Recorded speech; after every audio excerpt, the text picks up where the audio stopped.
Herkese merhaba. Bugün sizlerle Fenerbahçe'nin transfer gündeminin en çok konuşulan isimlerinden biri olan John Duran hakkında konuşacağız. Mourinho'nun raporunda yer alan bu genç Kolombiyalı yıldız acaba sarı lacivertli formayı giyer mi?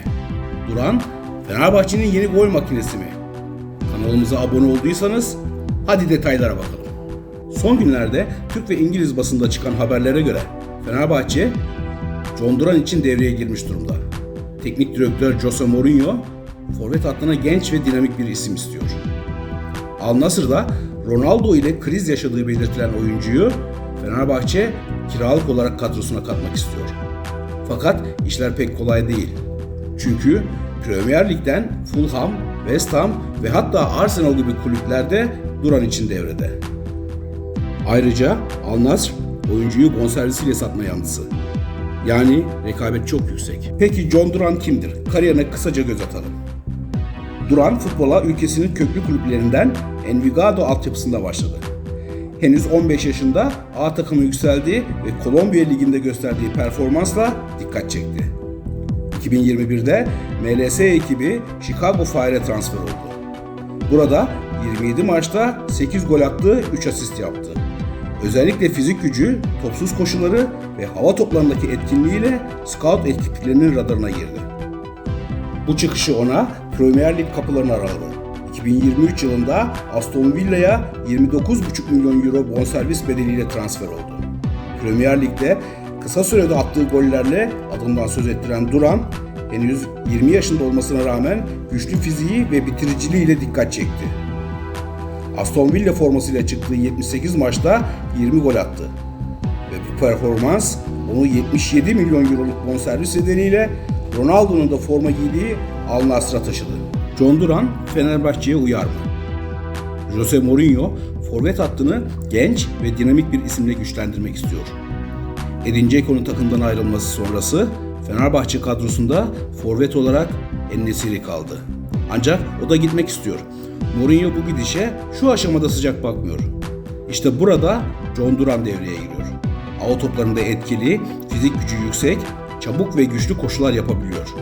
Yaşı genç, potansiyeli yüksek. Mourinho'nun genç ve gelişime açık bir santrfor arayışı Duran transferini ön plana çıkarıyor. Ancak unutmamak gerek ki Premier Lig ekiplerinin de ciddi ilgisi var.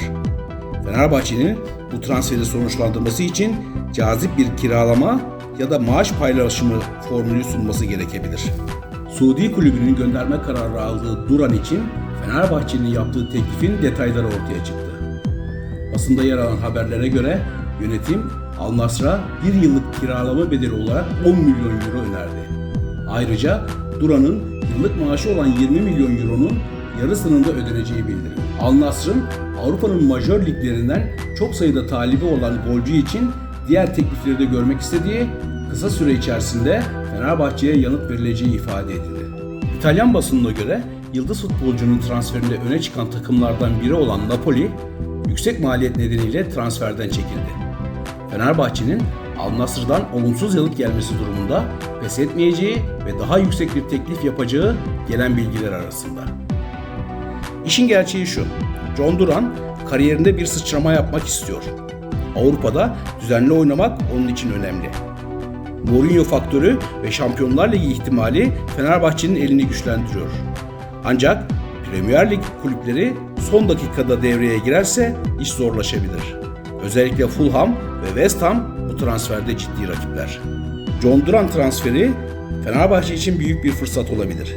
Genç yaşına rağmen büyük bir potansiyele sahip. Mourinho'nun yönetiminde belki de Avrupa'nın yeni yıldızlarından biri haline gelebilir. Peki, sizce John Duran Fenerbahçe'ye gelmeli mi? Düşüncelerinizi yorumlara yazmayı unutmayın. Eğer bu tarz videoların devamını istiyorsanız kanalıma abone olup videoyu beğenmeyi lütfen unutmayın. Görüşmek üzere, hoşça kalın.